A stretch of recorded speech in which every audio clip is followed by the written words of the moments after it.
Beast got shot on, yo. You feel me? Today is Barca versus Inter, but I will be talking about the game from yesterday, Arsenal versus PSG. Now, I did watch yesterday. I think I predicted 1-0 Arsenal.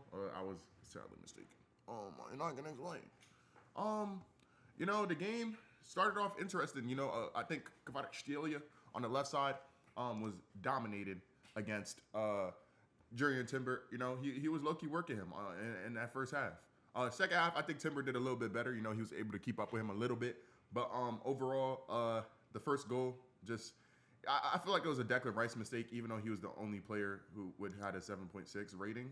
Stats isn't everything, but Declan Rice is the best player on Arsenal in my opinion. Saka, also did decent. I saw a lot of people talking about Saka, but I don't feel like he played terrible. And the defense wasn't bad. Saliba had some good moments. QVR had some good moments. Lewis Skelly, great player, man. Great player, young player, and he plays like he's been doing this shit for years.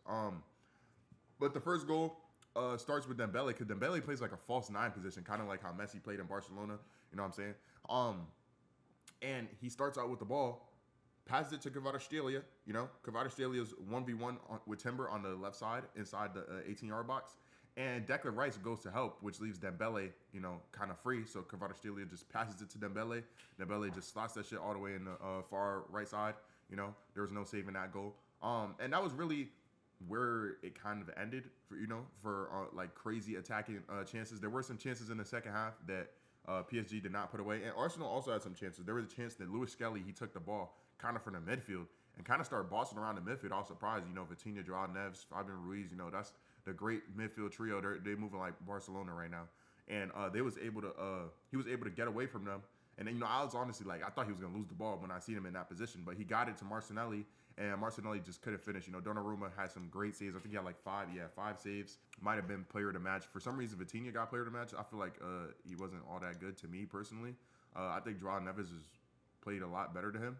Joao Neves had this insane tackle on, I think it was Marino in the box, that originally looked like a penalty, but it was clean as fuck, clean ass tackle. Saka, he played decent. He wasn't able really to do much. He did complete some dribbles trying to get into the box, but Nuno Mendes, had a good game. And their defense just looks really good. They did have some shots and chances. But yeah, PSG in the second half also had some chances with their subs. Barcola had a great chance on the right side, but apparently he plays on the left. So I don't know. Maybe his confidence is dropping since Desiree Doué is kind of taking over. And he missed that chance. It might have been offside, but he still missed, so they will never know if it was offside or not because they didn't have to go to a check because he missed, obviously. And Gonçalo Ramos also had a chance. Dembele came off injured. I don't know how injured he is, but he did come off injured. And apparently Timber came off injured. I don't remember that, but yeah, he must be injured as well. I know Ben White came off for him. Honestly, for Arsenal, and this is the thing, I actually like Arsenal, but my problem with Arsenal is it's like they play so boring. They try to do like these set pieces, and it's like they're the only team that I've ever seen in football really that I can remember where they try to do like these they try to set up plays. I don't know, it's the way they try to set up their set pieces. So basically, on the one set piece, Declan Rice kicks, and Marino actually scores it, but it's deemed offside because they all come from an offside position. So PSG's already lined up, in the 18-yard box. Let's say this is the top of the 18-yard box. The PSG's already lined up. Arsenal comes from out here, and then they all try to get onside right before Declan Rice kicks the ball, but none of them are onside. I'm literally watching it. It's like, bro, how many of these people are actually onside? They're not getting there. It's not like they're trying to get behind them. They're trying to stay in front of them and kind of push up behind them and try to get something off. And it was a great delivery. Marino finishes it, but you guys are all offside. So it gets called back. Yeah, and that was just kind of weird. And that was their best chance. And then Marino obviously had a chance in the box, and then Joao Neves got an amazing tackle on him. And then Martinelli had a chance that got saved, and I think Trossard had a chance that got saved. Those are the ones that I can remember at least. So yeah, great saves from Donnarumma, honestly. PSG doesn't seem invincible. They pressed really hard in the first 20, 30 minutes of the match. It looked like they were completely outclassing Arsenal. Arsenal could not do anything with them.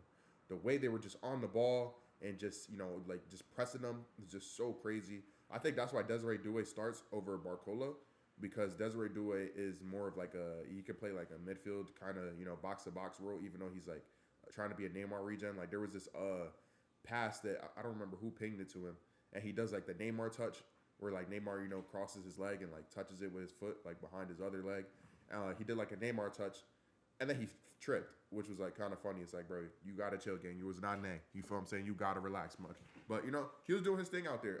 He not bad at all. I can see why he kind of starts over Barcola just because he's probably a better presser. But it's weird though, because I mean Barcola could play on the left, but Barcola came on for Doué, and then he was on the right, which you would think him and Kvaratskhelia would have switched. Because I know Kvaratskhelia could play on the right, but I mean I don't know. Overall though, PSG just looks like a well-oiled machine. Like the way they keep possession of the ball, it reminds me of like Barcelona tactics. Like just seeing, obviously it's Luis Enrique, but yeah, and the way their fullbacks come up and shit. I know Saka got a yellow card, and I hated that for him because Saka got a yellow card for a literal Bluetooth foul on Nuno Mendes. Like, it was so dumb.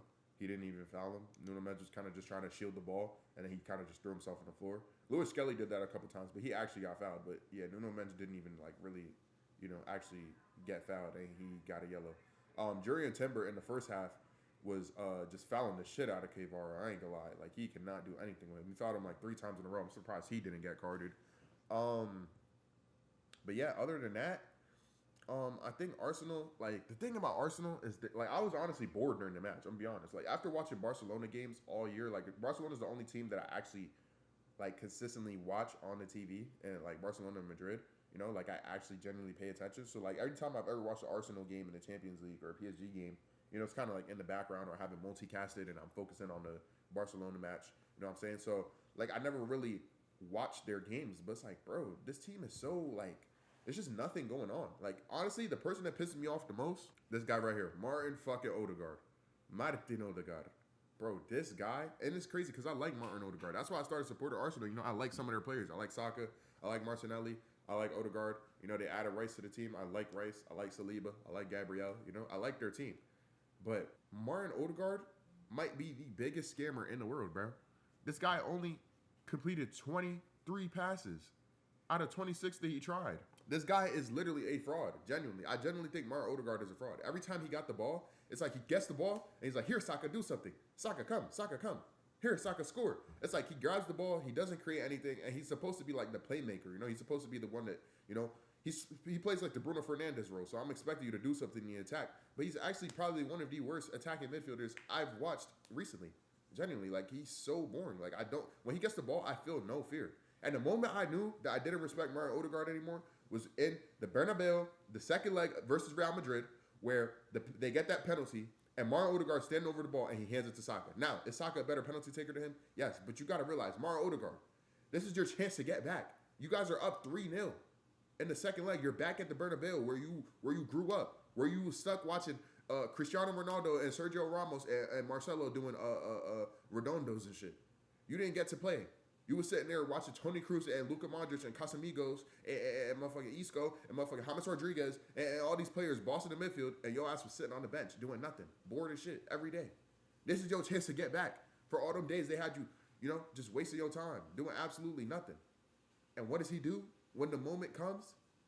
Absolutely nothing. Nothing. Yes, Martin Odegaard, give us nothing. That's how I feel when I watch him. Yes, give us nothing. Yes, give us nothing, Martin. It's like, bro, do something with the ball. I'll be right back. All right. As I was saying, yeah, so Martin Odegaard, I don't like you, gang. I don't like the way you play. You've been pissing me off lately. I like Martin Odegaard. I'm actually a fan of Martin Odegaard. I respect him. But in the games where he plays, it just bothers me. Like, he's just so, like, it's like, yes, give us nothing. You know that stick, that meme where it's like the stick figure with the stick, he's poking it. It's like, come on, do something. That's how I feel when I watch Martin Odegaard. Every time he got the ball, I just knew nothing was going to happen with it. And it's just like, damn, bro, come on, bro. Like, show me something. And I heard he did come back from injury and shit, and I heard he had a kid. So, I don't want to talk about his personal life. But those are just things I heard from watching other analysis of this match. So I guess we could give him a little bit of slack, but, like, come on, bro, please show me something, gang. Like, please show me something, bro. So, that was really it. I think in the second leg, it's only 1-0, so they still have a chance to come back. I think, they just need to, really go for it. Arsenal's a very defensive team, and, they're kind of boring to watch unless it's a set piece. That's kind of the way they score. They don't really, like, have super high scoring games. Like, they're good at keeping clean sheets and, a lot of 1-0s, 2-0s, or draws. They don't lose a lot. But, they lost there. So I'm going to need y'all to go for it. Enough of this Turismo ball, Arteta. I need you to excite me. But, guys, it is 2:58 my time, and the Barcelona game literally starts in a minute and a half. So that's my analysis. We're about to watch the Barca game, and then I will have a video about the Barca game.